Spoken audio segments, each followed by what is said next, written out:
எங்கள் மனைவி வந்து ஒரு கட்சியோட இளைஞரணி செயலாளர் இருந்த ஈஸ்வரன் வந்து இவரோட வருகையை வேண்டாம்னு சொல்லிட்டு அவர் எதிர்ப்பு தெரிவிச்சுட்டு போறார். அப்போ அவர் வந்து அந்த பதிவு அவர் போற நீண்ட நெடிய பதிவு போடும்போது எங்கள் மனைவி வந்து ஒரு நெருப்பு ஒரு ஃபயர் மாதிரி போட்டு அதில் வந்து முதல் அடி அப்படின்னு போட்டிருக்காங்க.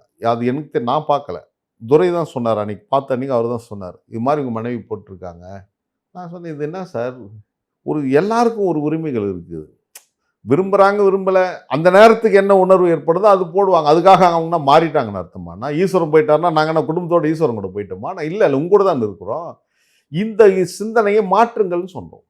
அப்போ அவர் பேட்டி கொடுக்கிறார். பேட்டி கொடுத்ததுக்கு அப்புறம் தான் மீண்டும் நாம் காயப்படுத்துறோம். காலையில பேசுறாங்க, மத்தியானம் பேசுறாங்க, சாயங்காலம் பேசுறாங்க. அப்ப நான் என்ன பண்ணுவது?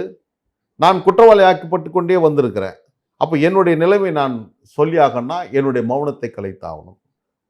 அதுக்கப்புறம் தான் 5 நாள் 5 இரவுகள் கழித்து 6வது நாள் பகலில் என்னுடைய மௌனத்தை கலைத்து நான் வீதிக்கு வந்தேன்.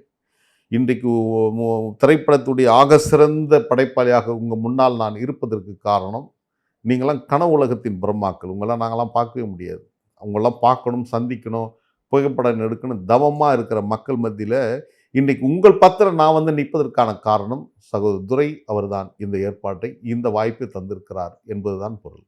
உங்க மேல ஒரு நடவடிக்கை எடுக்கணும்னா, கட்சியில மற்ற நிர்வாகிகளை எல்லாம் கூட்டி தானே நடவடிக்கை எடுக்கணும். அந்த மற்ற நிர்வாகிகள் மத்தியில உங்களுக்கு எப்படிப்பட்ட செல்வாக்கு இன்னைக்கு இருக்கிறதா நினைக்கிறீங்க? இல்ல. ஒரு காலத்தில வந்து கட்சியோட ஒழுங்கு நடவடிக்கை குழுன்னு ஒண்ணு இருந்தது.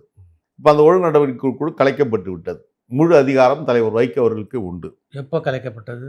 இப்போ இப்ப அந்த ஏற்கனவே அண்ணன் திருப்பூர் துரைசாமி, டிஆர்ஆர் செங்குட்டுவன், புலவர் செவந்தியப்பன், வழக்கறிஞர் அழகுசுந்தரம், ஆர்.எம். சண்முக சுந்தரம் இவங்க மேல நடவடிக்கை எடுக்கணுன்றதுக்காக தான் அந்த குழு போடப்பட்டது.